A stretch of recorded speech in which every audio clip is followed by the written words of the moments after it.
Good morning and welcome back. Really important topic here. Most parents know about the dangers in their own homes for their kids. Yeah, but what about the dangers in the homes of your kids' friends, for example? Do you know whether your kids' friends' homes have guns in them or whether there's pot in their friends' homes?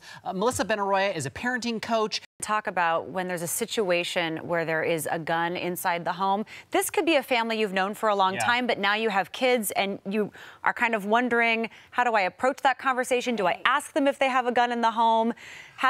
Should I be concerned if they say yes? Like, then what do I do? Do I just stop the friendship if I'm concerned? How do we navigate around that topic? Yeah, it's really tough because this isn't a conversation that most parents are really comfortable having, but it's something I think we really need to address. Just in 2017 so far, 924 kids under the age of 17 have been a victim of gun violence. So, you know, that is a huge number in 3 months. So it's a significant issue. And so I think parents need to start asking the questions, and it's going to feel a little bit uncomfortable.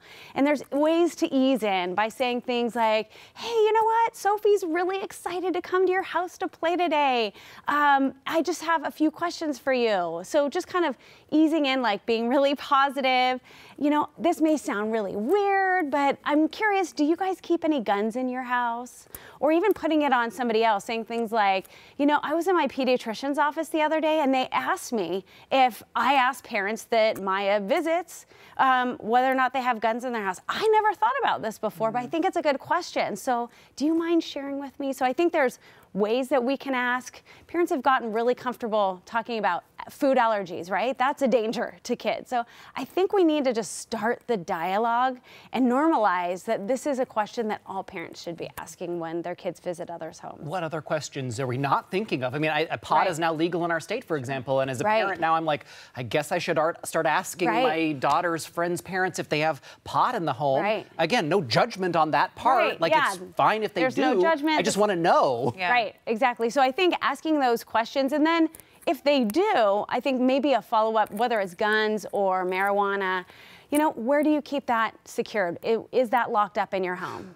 So making sure that even if they do have it, they're taking care of it, they're being responsible. And if you don't feel comfortable, then just, you know, thank them for their honesty, first of all, right? And being forthcoming, and just maybe suggest having the child over to your house. You know what? I'm not super comfortable, but why don't we have Kimmy over to play at our house instead? Would that work for you? How do we talk to our kids about it if, let's say we have those conversations with the parent, our child goes over, they play, but maybe there's a time that they come home and they say, you know, Mom, Dad, we were over there, we saw a gun, we saw pot, we saw something. Maybe the parents had friends over. I get no judgment for them doing this. Again, this is just something that we're trying to figure out how to have a conversation about.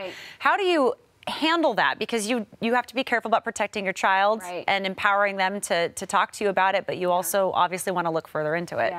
Well, I think you need to reinforce your values and your expectations. So talk about what's okay in your family and your home, and let them know that they can continue that relationship with that child. But if they want to get together, that it'd probably have to be at your house going forward.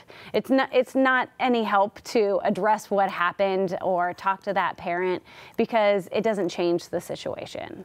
I think all of this is great practical advice. I love the very just basics of, like, get over your awkwardness. Your kid's safety is at stake here. Melissa Benaroya, thank you very much. Parenting expert with the Committee for Children. Thank you for being here this morning. Thank you. I appreciate it.